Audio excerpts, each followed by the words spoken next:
Evan, if you can fly this jet, really fly it, not just start the engine, I will marry you.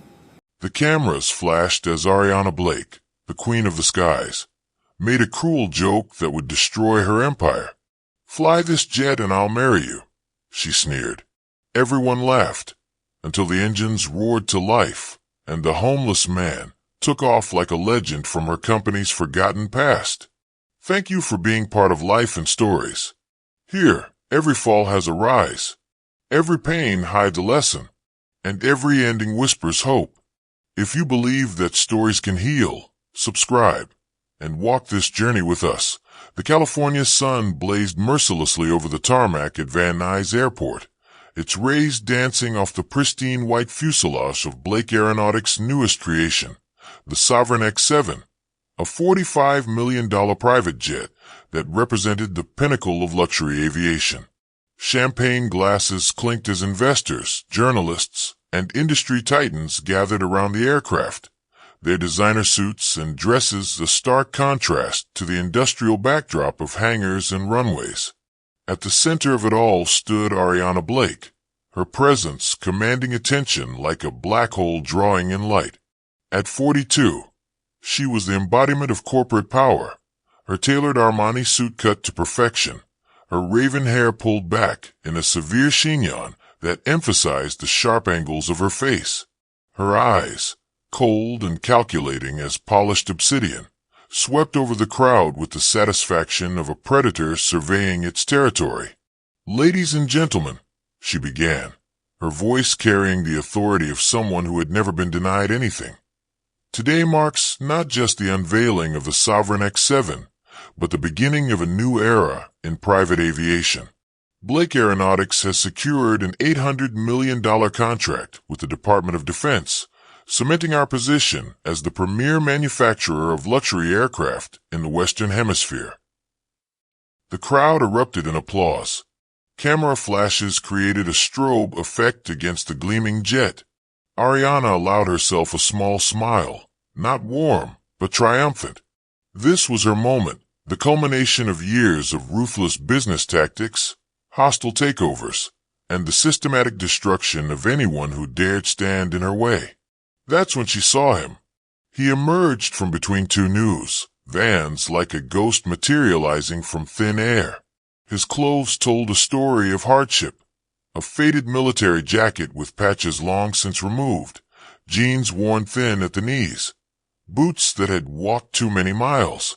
His dark skin bore the weathering of someone who had spent too many nights under open skies. Yet there was something in his bearing that didn't match the narrative his appearance suggested.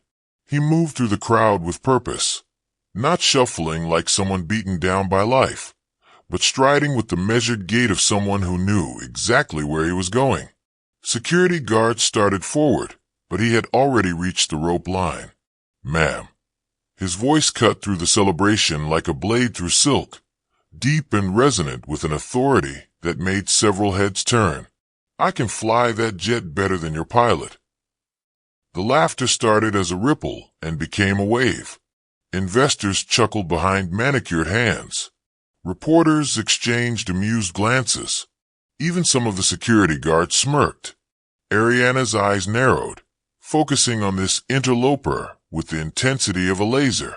She took in his appearance, the unkempt beard, the calloused hands, the way his clothes hung on a frame that suggested he hadn't had a proper meal in weeks. And yet those eyes, brown, yes, but with flecks of gold that caught the light, holding a depth of knowledge that seemed incongruous with his current state. "Security," she said coolly, but then paused. An idea formed in her mind, cruel and delicious. This was an opportunity for sport, to demonstrate her superiority not just in business, but in every aspect of life. The crowd was watching, cameras were rolling. What better way to cement her image than to humiliate this delusional vagrant? "Wait," she commanded, raising a perfectly manicured hand. The security guards halted. She stepped forward, her Louboutin heels clicking against the tarmac like a countdown to execution. "Did you just say you could fly my jet better than my pilot?" The man didn't flinch under her scrutiny. If anything, he seemed to grow taller, squaring shoulders that hinted at military bearing despite the shabby clothes. That's exactly what I said. More laughter from a crowd. Someone whispered about calling the police. Another made a joke about homeless delusions. But Ariana was intrigued now, the way a cat might be intrigued by a mouse that refused to run. "Tell me," she said, her voice dripping with condescension, "where exactly did you learn to fly? In your cardboard box under the freeway? Perhaps you've been practicing on shopping carts in the parking lot." The crowd tittered appreciatively. This was Ariana Blake at her finest, sharp, witty, merciless. But the man's expression didn't change. He simply looked at her with those unsettling eyes and said, "I learned in places you've only seen in reports, flying machines you've only seen in blueprints." Something flickered across Ariana's face, not quite recognition, but a shadow of unease that she quickly suppressed. She forced a laugh, bright and cutting. "Oh, this is rich. Ladies and gentlemen, we have ourselves a fighter pilot from the streets." She turned to address the crowd, spreading her arms in a gesture of mock generosity. "You know what? I'm feeling charitable today. After all, this is a celebration." She spun back to face the man, her smile sharp as broken glass. "I'll tell you what, whoever you are, if you can fly this jet, really fly it, not just start the engines before security drags you away, I'll marry you." Gasps rippled through the crowd. Cameras swung between Ariana and the stranger like spectators at a tennis match. Someone from the legal department started forward, probably to whisper about liability, but Ariana waved them off. She was Ariana Blake. She didn't lose bets, especially not to homeless men with delusions of grandeur. "In fact," she continued, warming to her theme, "I'll do you one better. Fly this jet successfully, and I'll not only marry you, I'll give you a job. Vice President of Operations, corner office, six-figure salary, the works." She leaned in closer, close enough that he could probably smell her $500 per ounce perfume. "But when you fail, and you will fail, you leave here immediately and never show your face at any Blake Aeronautics property again. Deal?" The man studied her for a long moment. Something passed between them in that silence, something that made the hair on the back of Ariana's neck stand up despite the blazing sun. When he finally spoke, his voice was soft but carried to every corner of the gathered crowd. "Deal." The single word hung in the air like a challenge. Ariana's smile faltered for just a fraction of a second before returning full force. She gestured grandly toward the jet. "By all means, Captain Homeless. Show us what you've got." What followed next would be replayed millions of times across social media, dissected by aviation experts, and become the subject of countless discussions about pride, prejudice, and the danger of judging by appearances. But in that moment, as the man walked toward the jet with the steady gait of someone who had done this 1,000 times before, only one person in the crowd noticed the small detail that should have warned Ariana Blake. As he passed by the nose of the aircraft, his hand brushed against the fuselage in a gesture so subtle it might have been accidental. But to someone who knew, really knew, it was the touch of a creator recognizing his own handiwork, twisted and rebranded though it might be. The man climbed the jet stairs without hesitation, disappearing into the cockpit. The crowd held its collective breath. Ariana maintained her smirk, already composing the cutting remarks she would deliver when security had to extract him from the pilot's seat. Her pilot, Captain Morrison, a veteran with 20 years of experience, stood nearby, shaking his head in amusement. "Should I go up there and—" Morrison began, but his words were cut off by the sudden whine of engines coming to life. The Sovereign X7's twin turbofan spooled up with a precision that made Morrison's eyebrows rise. This wasn't the hesitant fumbling of an amateur. This was the confident hand of someone who understood not just how to fly, but how to make an aircraft sing. Inside the cockpit, Gabriel Cross ran through the pre-flight checklist with the muscle memory of someone who had done this more times than he could count. His hands found every switch, every gauge, every control as if he had designed them himself, which, in a way, he had. The irony wasn't lost on him as he contacted the tower, his voice calm and professional over the radio. "Van Nuys Tower, this is Sovereign X-7 requesting permission for demonstration flight. Pattern work only." There was a pause on the other end. Undoubtedly, someone in the tower was frantically checking if this was authorized. But Ariana Blake's jets didn't get questioned, and after a moment, clearance came through. "Sovereign X-7, Van Nuys Tower. You're cleared for pattern work, runway 16R. Winds calm, visibility unlimited. Quite a crowd you've got watching. Copy that, tower. X-7 rolling." On the tarmac, Ariana's smirk began to fade as the jet moved with surprising grace toward the runway. The crowd's amusement was transforming into something else, anticipation, perhaps even awe. Phones came out, recording what was either going to be a spectacular failure or something else entirely.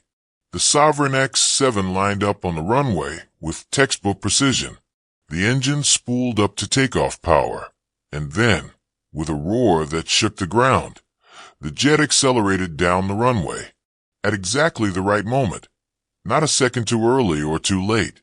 The nose lifted, and the aircraft took to the sky in a climb that was aggressive yet somehow graceful.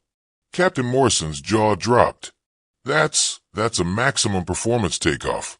Perfect rotation speed, perfect angle. He turned to Ariana, whose face had gone pale beneath her perfect makeup. "Ma'am, whoever that is, he's not just a pilot. He's exceptional." But Gabriel Cross was just getting started.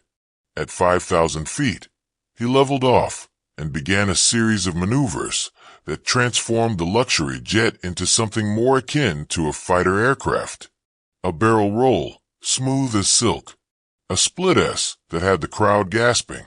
Touch and goes that kissed the runway with the delicacy of a butterfly landing on a flower.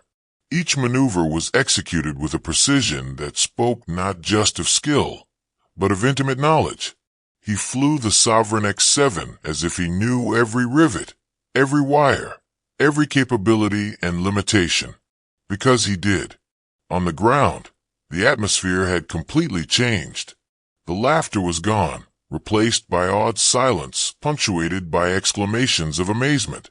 Reporters were speaking rapidly into cameras, their excitement palpable. Social media was already exploding with hastily uploaded videos, tagged #HomelessPilot and #SoChallenge. Ariana stood frozen, her mind racing. This wasn't possible. Homeless men didn't fly like this. They didn't handle multi-million-dollar aircraft as if they were extensions of their own bodies. They didn't. A memory surfaced, unbidden and unwelcome. A conference room, 8 years ago. A young black engineer standing before her board, passionate and brilliant, presenting designs for a revolutionary new private jet. She remembered dismissing him with cruel efficiency, calling his designs amateur fantasies, and his company, what was it called? Falcon something. A garage operation playing at aerospace. She remembered the look in his eyes when she announced Blake Aeronautics' acquisition of his patents through a hostile takeover, made possible by a loophole in his investor contracts. The same eyes that had looked at her from beneath that unkempt beard just minutes ago. "No," she whispered, the word lost in the roar of the returning jet. The Sovereign X-7 made one final approach, this time for landing. If possible, it was even more impressive than the takeoff. The aircraft descended like a feather on a breeze, touching down so gently that the landing gear barely chirped against the runway. It was the kind of landing that pilots dreamed about, that they might achieve once in a career if they were lucky. The jet taxied back to its starting position, engines winding down with mechanical precision. The stairs extended, and the man emerged walking down with the same unhurried confidence he had displayed going up. The crowd erupted in applause, the sound washing over the tarmac like thunder. He walked directly to Ariana, stopping just outside her personal space. Up close, she could see past the beard and the weathering, could see the bone structure and the bearing that she should have recognized immediately. Her throat constricted. "Gabriel Cross," she breathed, the name barely audible. He smiled then, but it wasn't a pleasant expression. It was the smile of someone who had waited a very long time for this moment. "Hello, Ariana. It's been a while." The crowd pressed closer, sensing drama beyond their wildest expectations. Cameras captured every nuance of Ariana's expression as it cycled through recognition, shock, and something that might have been fear. "I believe you owe me a marriage proposal," Gabriel said, loud enough for the nearest reporters to hear. "And a job offer. Vice President of Operations, wasn't it? Corner office, 6-figure salary." Ariana's mouth opened and closed soundlessly. For the first time in her professional life, she had no words, no cutting comeback, no strategic response. She was completely, utterly outmaneuvered. Gabriel leaned in closer, his voice dropping to a whisper meant only for her. "But don't worry. I'm not interested in either. I just wanted you to remember what it feels like to have someone take something from you, to be dismissed, to be mocked." He straightened, addressing the crowd now. "Ladies and gentlemen, thank you for your time. Miss Blake, thank you for the opportunity to fly. It's been educational." He turned to leave, but Ariana's voice, cracked and desperate, stopped him. "Wait. Why are you?" She gestured helplessly at his appearance. Gabriel paused, looking back over his shoulder. "You took everything from me 8 years ago. My company, my designs, my future. Did you think I would just disappear?" He smiled again, and this time there was something almost pitying in it. "I've been waiting, Ariana, waiting for the perfect moment, and you just handed it to me on a silver platter. Who taught you to fly like that?" Someone from the crowd called out. Gabriel's eyes never left Ariana's face as he answered. "She did. Every design she stole, every innovation she claimed, every dream she crushed, they all taught me exactly what I needed to know." And with that, he walked away, disappearing into the crowd as suddenly as he had appeared. Behind him, he left chaos. Reporters surged forward, shouting questions at stunned Ariana Blake. Investors exchanged worried glances. Board members huddled in urgent conversation. But Ariana heard none of it. She stood frozen on the tarmac, her empire intact but her armor cracked, staring at the spot where Gabriel Cross had vanished. In her mind, she could hear the echo of her own words from 8 years ago. People like him don't belong in aerospace. They're dreamers, not builders. How wrong she had been, and how spectacular the price of that arrogance would prove to be. The video was everywhere within hours. CEO mocks black homeless man. Then he flies her jet like a legend. It spread across social media like wildfire, each share adding fuel to a blaze that would consume everything Ariana Blake had built on the foundations of others' dreams. But that was still to come.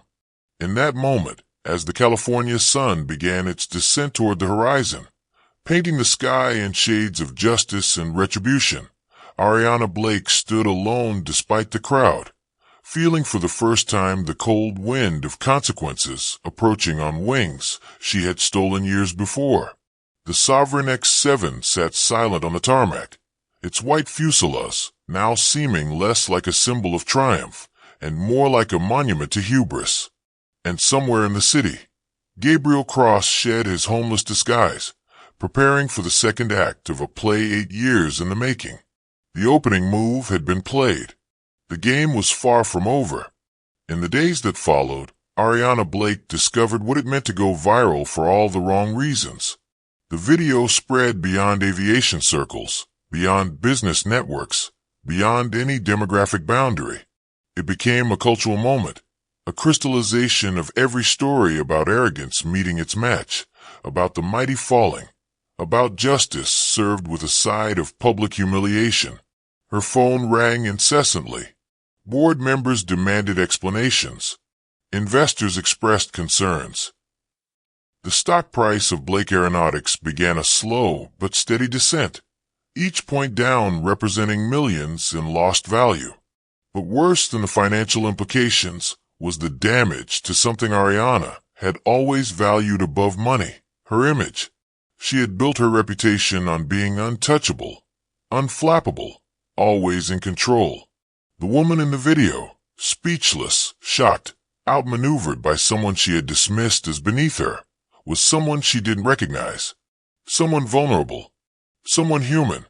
In her penthouse office overlooking downtown Los Angeles, Ariana stood at the floor-to-ceiling windows, watching the city lights twinkle below. Her reflection stared back at her from the glass, and for the first time in years, she truly looked at herself. The perfect hair, the designer suit, the jewelry that cost more than most people's cars. All of it suddenly seemed like armor that had failed to protect her when it mattered most. Her assistant knocked tentatively on the door. "Miss Blake, the board is assembling for the emergency meeting." Ariana didn't turn from the window. "Tell them I'll be there in 5 minutes, Patricia." "Yes, ma'am." Also, Patricia hesitated. "There's been a development. Our security team has completed their investigation into Mr. Cross." Now Ariana turned, her eyes sharp despite the exhaustion that pulled at her features. And Patricia approached, placing a manila folder on the pristine glass desk. "You'll want to read this yourself."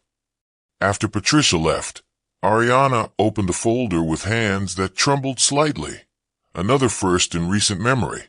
The dossier was thorough, as she had expected. Her security team was nothing if not efficient. But as she read, her trembling increased. Gabriel Greg Cross-born, Detroit, Michigan education, MIT, aerospace engineering, summa cum laude, Air Force Test Pilot School, distinguished graduate, military service, U.S. Air Force Major, 412 Test Wing, Edwards AFB decorations, Distinguished Flying Cross, Air Medal 3, Meritorious Service Medal Civilian Career, Co-founder and Chief Design Officer, Falcon Dynamics, 2012 to 2017. The photographs told their own story. Gabriel in his Air Force dress blues, chest decorated with ribbons that spoke of valor and excellence. Gabriel at MIT, receiving awards for revolutionary aircraft design. Gabriel standing proudly next to a prototype that looked remarkably similar to the Sovereign X7. But it was the last section that made Ariana sink into her chair. Current status. Following the hostile acquisition of Falcon Dynamics by Blake Aeronautics in 2017, subject attempted to contest patent transfers through legal channels. All attempts failed due to contractual technicalities. Subject's business partner, David Frank, committed suicide in 2018, citing financial ruin and betrayal. Subject disappeared from public record in 2019. Recent investigation suggests he has been living in various homeless shelters across Los Angeles while conducting independent research into Blake Aeronautics business practices. Note: intelligence suggests subject has been in contact with investigative journalist Greg Simon and former Falcon Dynamics engineer Naomi Ellis. Purpose unknown. Ariana closed the folder, her mind racing. This wasn't just about embarrassment or revenge. Gabriel Cross had been planning something, and her arrogant challenge had either accelerated his timeline or played directly into his hands. The boardroom was already full when she arrived. 12 faces turned toward her, their expressions ranging from concerned to openly hostile. At the head of the table sat Victor Darden, her most senior board member and, she had always thought, her strongest ally. "Ariana." Victor's voice was silk over steel. "So good of you to join us."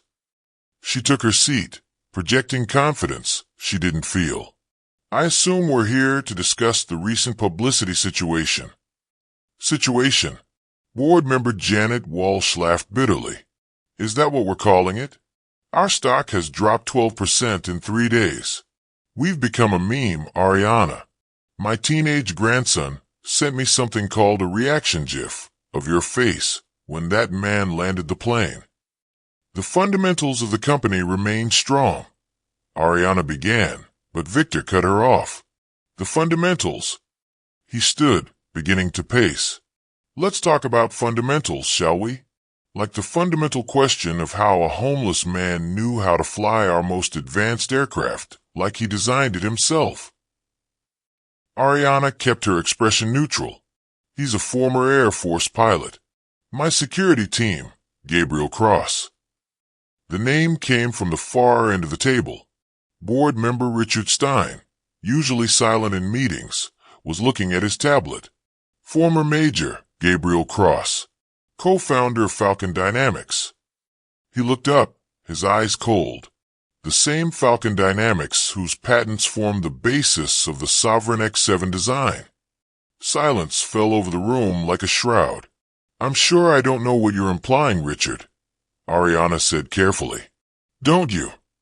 Victor had stopped pacing, standing behind her chair now. Because I've been doing some research of my own. It seems Mr. Cross has been quite busy these past few years, meeting with journalists, with lawyers, with former employees of both Falcon Dynamics and Blake Aeronautics. He leaned down, his voice dropping. Tell me, Ariana, is there anything about the acquisition of Falcon Dynamics that we should be concerned about?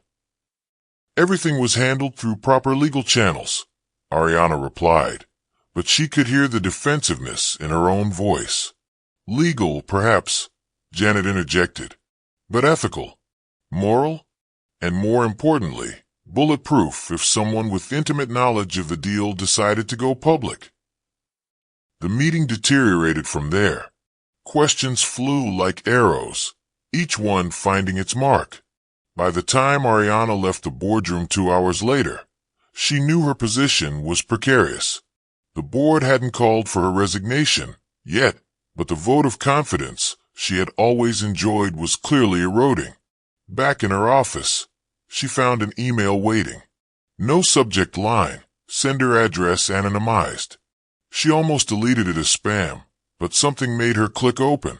The past always flies back. You wanted to know who taught me to fly? I'll tell you. Every night sleeping under bridges, I dreamed of aircraft.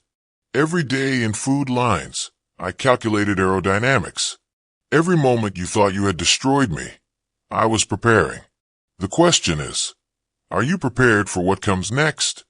GC attached was a single photograph, the original design sketches for what would become the Sovereign X7, clearly dated 2015, clearly marked with the Falcon Dynamics logo, clearly signed by Gabriel Cross.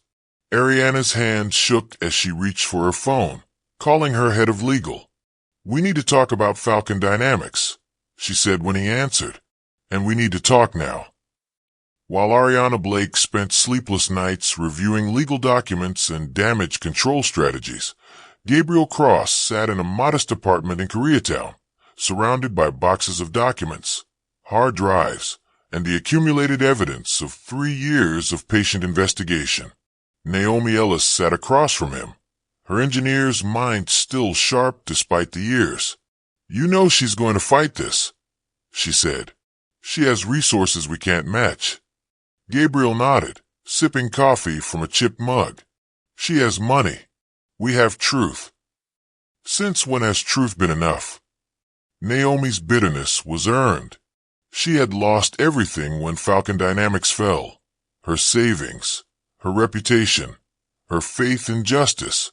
It's not about truth alone, Gabriel replied. It's about timing, and public opinion, and pressure applied at exactly the right points. He gestured to a laptop showing social media feeds. Look at this.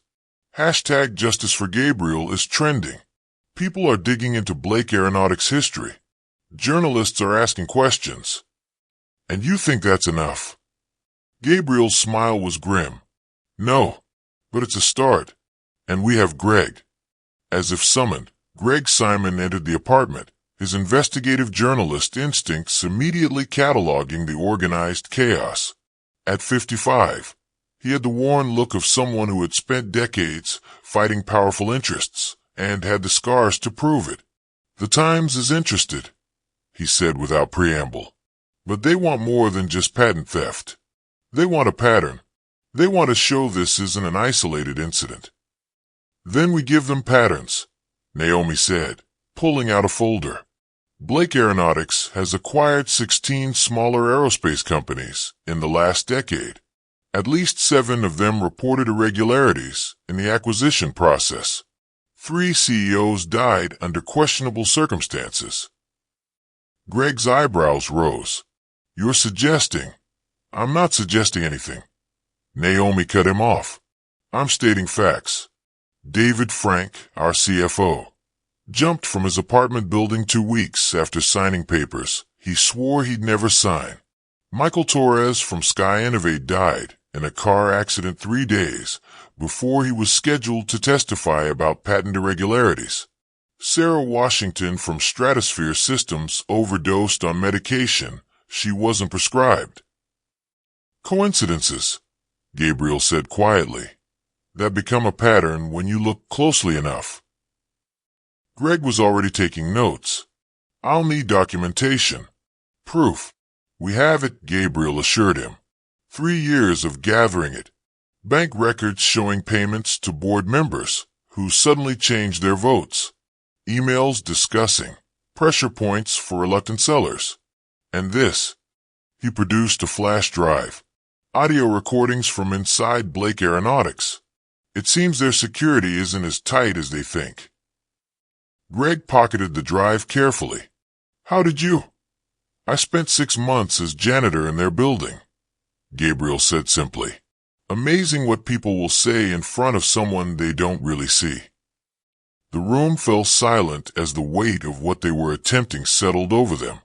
They were 3 people who had lost everything to Ariana Blake's ambition, preparing to take on a multi-billion-dollar corporation with nothing but truth and determination. "When do we move?" Naomi asked. "The Aerospace Expo is in 2 weeks, Gabriel replied. "Ariana will be there, trying to rehabilitate her image. She'll announce the European expansion, try to shift the narrative back to Blake Aeronautics' success." He smiled, and for the first time, there was something almost predatory in it.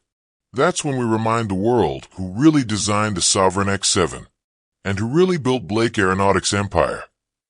The Los Angeles International Aerospace Expo was the event of the year for the aviation industry. Held at the convention center, it drew everyone who mattered, from defense contractors to luxury jet manufacturers, from airline executives to military brass. For Ariana Blake, it represented a chance at redemption, an opportunity to reclaim the narrative that had spiraled out of control since that fateful day at Van Nuys Airport. She had prepared meticulously. Her speech was crafted by the best writers money could buy, focusing on innovation, American excellence, and the future of aviation. Her appearance was flawless, a custom Versace suit that projected power and sophistication. Her team had orchestrated every detail, from the lighting on stage to the selected journalists in the front row. What they hadn't orchestrated was Gabriel Cross. The main presentation hall was packed, standing room only, when Ariana took the stage. The applause was polite but noticeably subdued compared to previous years. She could feel the undercurrent of curiosity, the unspoken questions about the viral video that had made her infamous. "Ladies and gentlemen," she began, her voice strong and confident. "Blake Aeronautics has always been about pushing boundaries, about taking American aviation to heights previously thought impossible. Today, I'm proud to announce our expansion into the European market, with manufacturing facilities in Germany and France that will create thousands of jobs and establish Blake Aeronautics as a truly global leader." The presentation screens behind her lit up with impressive graphics, architectural renderings of the new facilities, projected revenue charts, images of the Sovereign X7 in various luxury configurations. It was corporate theater at its finest, designed to make people forget about homeless pilots and viral embarrassments. She was 10 minutes into her presentation, starting to feel the familiar rhythm of command when the screens flickered. At first, she thought it was a technical glitch, but then the images changed, replaced by something that made her blood freeze in her veins. Design documents, original sketches, patent applications, all clearly marked with the Falcon Dynamics logo, all dated years before Blake Aeronautics innovations. All signed by Gabriel Cross. The audience murmured, confusion rippling through the hall like a wave. Ariana's voice faltered. There seems to be a technical. But the presentation continued, now showing side-by-side comparisons. The Sovereign X7 specifications next to Gabriel's original designs, identical down to the smallest detail. Patent filings from Blake Aeronautics next to earlier filings from Falcon Dynamics. The same innovations, the same signage, even the same technical drawings. Then came the audio. Ariana's own voice, captured in what she recognized with horror as her private conference room. I don't care if he has prior claims. Find a loophole. Find a judge. Find whatever it takes. I want Falcon Dynamics assets, and I want them now. Another voice, her chief legal counsel. The suicide clause in Frank's partnership agreement. If he were to die, his shares would revert to the company. We could then force a sale. Her voice again. Then make sure he understands the consequences of refusing to sell. Sometimes people need motivation to make the right decision. The audience was no longer murmuring. Shouts erupted. Journalists surged forward. Security moved to protect Ariana. But from what? From the truth displayed on 50-foot screens? And then, as if choreographed, a spotlight found a figure walking down the center aisle. Gabriel Cross, but transformed. Gone with the shabby clothes and unkempt appearance. He wore a simple but elegant suit, his bearing military straight, his presence commanding the attention of everyone in the hall. He didn't rush. Each step was measured, deliberate, giving the cameras time to capture every moment. By the time he reached the stage, climbing the steps with the same confidence he had shown climbing into the Sovereign X7, the hall had fallen silent except for the clicking of camera shutters. "Ms. Blake," he said, his voice carrying without need for a microphone. "You once told me that people like me don't belong in aerospace, that we're dreamers, not builders." He paused, letting the words hang in the air. "But you were wrong. We are builders. We built the designs you stole. We built the innovations you claimed. We built the foundation of your empire." Ariana stood frozen at the podium, her carefully crafted speech forgotten, her armor of corporate power crumbling with each word. "You asked who taught me to fly," Gabriel continued, now addressing the audience as much as her. "The truth is, I taught myself. In the Air Force, testing jets that pushed the boundaries of what was possible. At MIT, designing aircraft that existed only in imagination. At Falcon Dynamics, turning those dreams into reality." His voice hardened, and in the homeless shelters of Los Angeles, planning for this moment, the moment when the truth would finally fly free. He turned back to Ariana. "You took our patents through legal manipulation. You destroyed my partner through pressure and intimidation. You built your success on the graves of companies you crushed." He pulled out a document. "But you made one mistake. You left a paper trail, and now the world can see it." The screens changed again, now showing newspaper headlines. Investigative report. The dark side of Blake Aeronautics. Pattern of theft. How one CEO built an empire on stolen dreams. Justice Department opens investigation into Blake Aeronautics acquisitions. In the audience, board members were already on their phones, voices urgent. Investors headed for exits. The carefully orchestrated event had become a corporate execution, broadcast live to the world.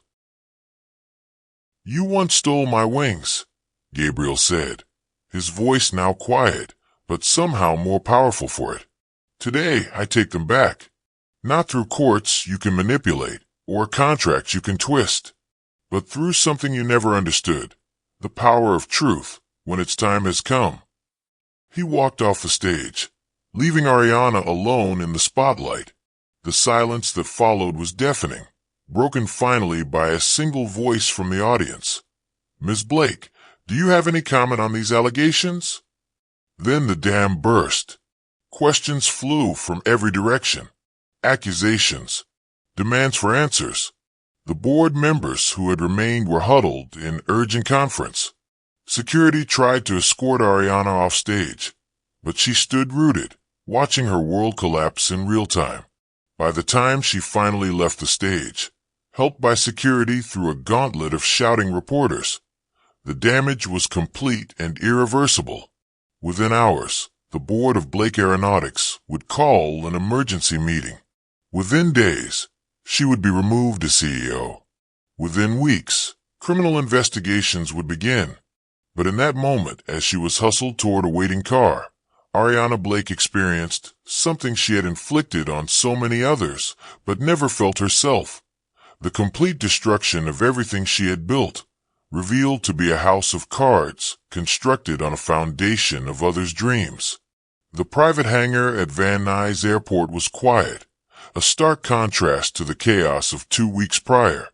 Ariana Blake stood in the shadow of the Sovereign X-7, but she was no longer the woman who had mockingly challenged a homeless man to fly it. Her designer suit had been replaced by simple slacks and a blouse. Her perfectly styled hair was pulled back in a simple ponytail. The armor was gone, leaving only the woman beneath. She heard footsteps and turned to find Gabriel Cross approaching. He too looked different, tired, perhaps, from the media storm that had followed the Expo revelations. They stood facing each other, two people whose lives had been intertwined by ambition, greed, and ultimately justice. "Why here?" Ariana asked, her voice lacking its former edge. "It seemed appropriate," Gabriel replied. "This is where it started, where your arrogance finally caught up with you." "Is that what you wanted? To see me destroyed?" Gabriel considered the question. "For a long time, yes. After David died, after I lost everything, I wanted you to suffer like we suffered. I wanted you to know what it felt like to watch your life's work stolen, twisted, used against you." Congratulations then," Ariana said bitterly. "You've succeeded. I've lost everything. The company, the reputation, probably my freedom once the investigations are complete." She laughed, a hollow sound that echoed in the hangar. "You know what the ironic part is? I actually believed I was building something great, that I was pushing American aviation forward." "You were," Gabriel said, surprising her. "But you were building it on the bones of those you crushed. Every innovation you claimed, every breakthrough you announced, they were all real. They just weren't yours." Ariana moved closer to the jet, running her hand along its fuselage the same way Gabriel had weeks ago. "I remember the day I first saw your designs. They were beautiful, elegant, everything I wished I could create but couldn't." She turned to face him. "Do you know what it's like to have all the power, all the resources, but none of the vision? To know that the best you can do is take what others create." "That's an explanation, not an excuse," Gabriel said firmly. "I'm not looking for excuses." Ariana pulled out an envelope from her jacket. "I'm looking for, I don't know, understanding maybe? Forgiveness is too much to ask for." She handed him the envelope. Inside were documents, patent transfers, all of them, signed over to Gabriel Cross and the surviving members of Falcon Dynamics. "My lawyers say I'm insane," she continued, "that I should fight, delay, appeal. Dragged this out for years. She shook her head. But I'm tired of fighting. Tired of taking. Maybe it's time I gave something back. Gabriel examined the documents, his expression unreadable. Why? Because you were right. At the expo, you said I never understood the power of truth. But I think I'm beginning to. She moved toward the hangar exit, then paused. That day, when you flew this jet, it wasn't just about embarrassing me, was it? It was about showing me what I had thrown away. The talent, the vision, the people I dismissed as beneath me. You threw away more than that, Gabriel said quietly. You threw away your soul. Piece by piece, acquisition by acquisition, until there was nothing left but ambition. Ariana nodded slowly. Yes, I suppose I did. She looked back at him one last time. What will you do now? Rebuild Falcon Dynamics? No, Gabriel replied. That chapter is closed. But Naomi and I have plans. A new company, built the right way this time. We're calling it Phoenix Aerospace. Phoenix, Ariana repeated, rising from the ashes. Appropriate. She started walking again, her footsteps echoing on the concrete. Gabriel, that marriage proposal, I know it was mockery, but in a strange way. It was the most honest thing I'd said in years, offering to bind myself to someone I thought was beneath me, only to discover they were above me all along. She left without waiting for a response, disappearing into the California sunshine that had witnessed her humiliation and, perhaps, the beginning of her redemption. Gabriel stood alone in the hangar, holding the patents that represented years of work, dreams, and loss. He thought about David Frank, who would never see this vindication, about Naomi, who had stood by him through the darkest times, about the long nights in shelters, planning and preparing for a justice that had seemed impossible. His phone buzzed at a text from Greg Simon. The Times piece just went live. Front page. The FBI is opening a formal investigation. She's finished. But looking at the jet that had started it all, Gabriel felt no triumph, only a deep weariness and the hope that maybe, finally, he could build something without looking over his shoulder. 6 months later, the Phoenix Aerospace facility in Mojave was modest compared to Blake Aeronautics' sprawling complexes, but it hummed with the energy of creation. Engineers who had been scattered by Ariana's acquisitions had returned, drawn by the promise of working under leadership that valued innovation over domination. Gabriel stood in the design lab, reviewing plans for their first aircraft, a revolutionary electric vertical takeoff and landing vehicle designed for urban. Naomi was at the computer, making adjustments to the propulsion system with the focused intensity that had made her one of the best engineers in the business. You see the news? She asked without looking up. Which news? Gabriel replied. There's been so much. Ariana Blake, sentenced to 5 years, suspended to 2 with community service. She's been ordered to teach at inner-city schools, sharing her business knowledge with kids who might otherwise never get the chance. Gabriel paused in his work. That's unexpected. The judge said something about redemption through service. Apparently, she requested it herself, said she wanted to build something positive for once. They worked in silence for a moment before Naomi spoke again. Do you ever regret it? How it all played out? Regret destroying her? No, she earned that. Gabriel set down his tablet, looking out the window at the desert beyond. But I regret that it had to happen at all. That brilliance and ambition became corrupted by greed. That people like David had to die for her to learn basic humanity. And if she had just competed fairly, if she had built her own innovations instead of stealing ours. Gabriel smiled slightly. Then we might have pushed each other to create things neither of us could have imagined alone. Competition can bring out the best in people when it's honest. A knock at the door interrupted them. Their assistant entered, looking uncertain. "Mr. Cross? There's someone here to see you. She says you're not expecting her, but that you'll want to hear what she has to say." Gabriel and Naomi exchanged glances. "Send her in," Gabriel said. The woman who entered was young, perhaps mid-20s, with the eager energy of a recent graduate. She clutched a portfolio to her chest like a shield. "Mr. Cross? I'm Sarah Frank. David Frank was my uncle." She swallowed hard. "I just graduated from Caltech Aerospace Engineering, like him. I was hoping you might have room for another engineer. I want to build things that matter, things that would have made him proud." Gabriel felt his throat tighten. He could see David in her eyes, the same passion, the same dreams. "Miss Frank, we're a small company. The pay isn't what you could get at the major firms. I don't care about the money." Sarah interrupted, then blushed at her boldness.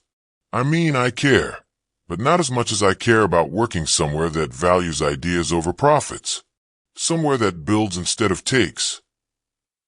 Naomi had turned from her computer, studying the young woman with interest. "What's in the portfolio?" Sarah's face lit up. She opened it eagerly, spreading designs across the table. "I've been working on a new approach to fuel efficiency in small aircraft. It's based on biomimicry, specifically how albatrosses can fly for hours without flapping their wings. If we could apply those principles to aircraft design." As she spoke, her hands moving animatedly over the drawings, Gabriel saw it again, that spark of creation that no amount of corporate maneuvering could replicate or steal. The same spark that had driven him and David to start Falcon Dynamics in a garage with nothing but dreams and determination. "When can you start?" he asked when she paused for breath. Sarah's eyes widened. "Really? Just like that?" "Just like that," Naomi confirmed. "We've learned not to waste time when we recognize talent." As Sarah Frank settled into the lab, her excitement infectious, Gabriel thought about cycles and circles, about how destruction could lead to creation, about how the ashes of one dream could nurture the next.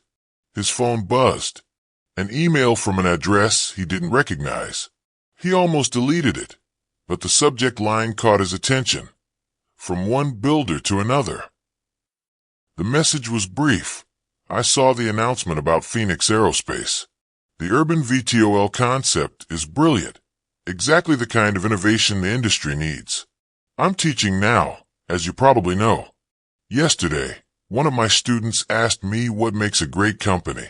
I told them it's not about taking the best ideas, but nurturing the best people. I learned that too late. But perhaps they won't have to that. I know I have no right to say this, but I'm proud of what you're building. David would be 2.AB. P.S. If you ever need a business teacher for your interns, I owe the universe about 1,000 favors. Consider this a standing offer." Gabriel read the message twice, then showed it to Naomi. She snorted. "The woman who destroyed us wants to teach our interns." "People change," Gabriel said thoughtfully. "Sometimes it takes losing everything to find out who you really are. And sometimes a leopard is just a leopard with expensive spots." "Maybe," Gabriel acknowledged. "But maybe redemption is like flying. It requires both the will to rise and the humility to understand the air that lifts you." He deleted the email without responding, but saved the address. Perhaps someday, when the wounds had healed more fully, when Phoenix Aerospace was strong enough to risk extending trust to someone who had once betrayed it so completely. Or perhaps never. Time would tell. For now, there was work to do, dreams to build, a new generation to mentor.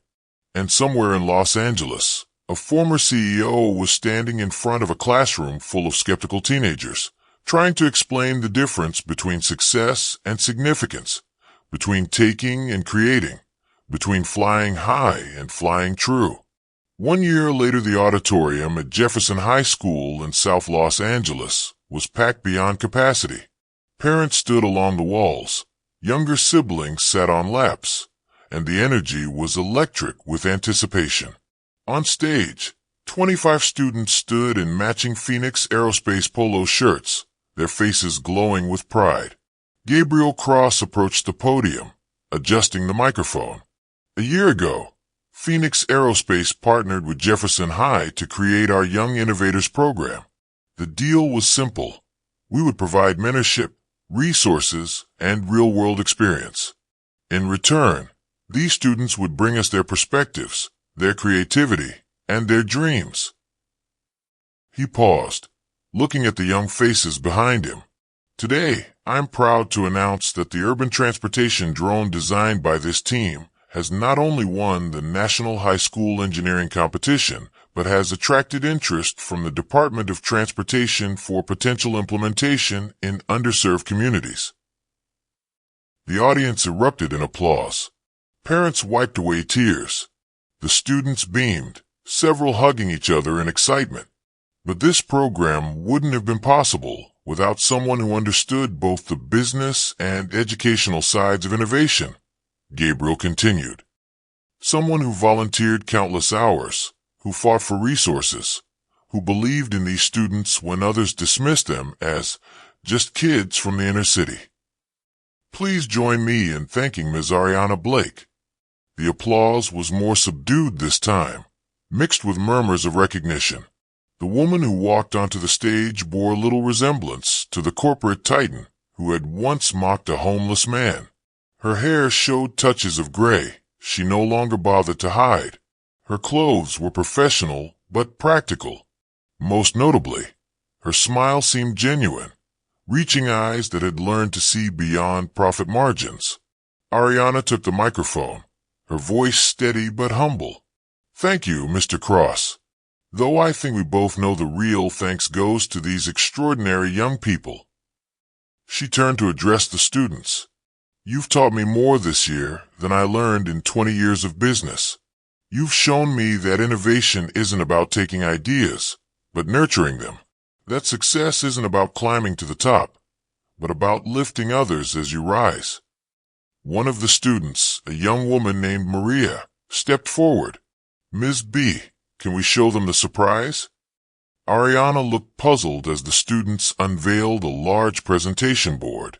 On it was a design for a new aircraft, sleek, efficient, revolutionary. But it was the name that made her eyes fill with tears. The Unity Wing, designed by the Jefferson High Innovation Team in honor of Ariana Blake and Gabriel Cross. You taught us that even rivals can become partners, Maria explained. That the best flights happen when everyone works together. So we designed this as a symbol of redemption, of cooperation, of building bridges instead of walls. Gabriel moved to stand beside Ariana, both of them looking at the design. It's beautiful, he said simply. Yes, Ariana agreed, her voice thick with emotion. It is. As the presentation continued, as students explained their design process and their dreams for the future, two former enemies stood side by side. They had traveled a long road from that day on the tarmac, through mockery and humiliation, through justice and consequences, through destruction and rebuilding. In the audience, Sarah Frank sat with Naomi Ellis, both mentors in the program. Greg Simon was there too, now writing a book about corporate redemption and the power of second chances. The story that had begun with arrogance and mockery had transformed into something neither Gabriel nor Ariana could have predicted, a testament to the idea that sometimes the greatest flights come after the hardest falls. Later, as the event wound down and families celebrated, Ariana found Gabriel alone on the school's rooftop, looking out over the city. Thank you, she said simply, for giving me a chance to be part of this. Everyone deserves a chance to fly right, Gabriel replied, even those who forgot how. They stood in comfortable silence, watching planes trace paths across the Los Angeles sky. Each flight a journey, each landing a new beginning, each takeoff a chance to rise higher than before. You know, Ariana said eventually, you never did give me an answer about that marriage proposal. Gabriel laughed, the sound carrying across the rooftop. I think we make better partners than spouses. Business partners, educational partners, partners in building something that matters. Partners, Ariana repeated, extending her hand. I can live with that. They shook hands as the sun set over Los Angeles, painting the sky in shades of gold and possibility. Below them, the city hummed with life and dreams and the endless potential for redemption. And somewhere in the Jefferson High Engineering Lab, 25 students were already sketching new designs, reaching for heights that no one, not corporate titans, not homeless dreamers, not anyone, had yet imagined. The Sovereign X7 still flew, but it no longer represented theft and arrogance. Phoenix Aerospace soared on wings of integrity, and in classrooms across South Los Angeles, young minds were learning that the greatest power wasn't in taking flight, but in teaching others to fly. The CEO who had mocked a homeless man had learned the hardest lesson of all, that true success wasn't measured in stock prices or corporate conquests, but in the lives lifted and the dreams given wings. And the man she had mocked? He had learned that justice without mercy was just another form of cruelty, and that sometimes the greatest victory was in helping your former enemy find their way back to humanity. As night fell over the city, casting shadows and light in equal measure, the story that had begun with mockery and pride reached its true conclusion, not in destruction or domination, but in the simple, powerful act of two people choosing to build rather than tear down, to rise together rather than climb alone. In the end, they had both learned to fly. Thank you for watching. Stories like this remind us that dignity, truth, and justice never go out of style. Subscribe to Life and Stories and stay with us, because every story has the power to change a heart.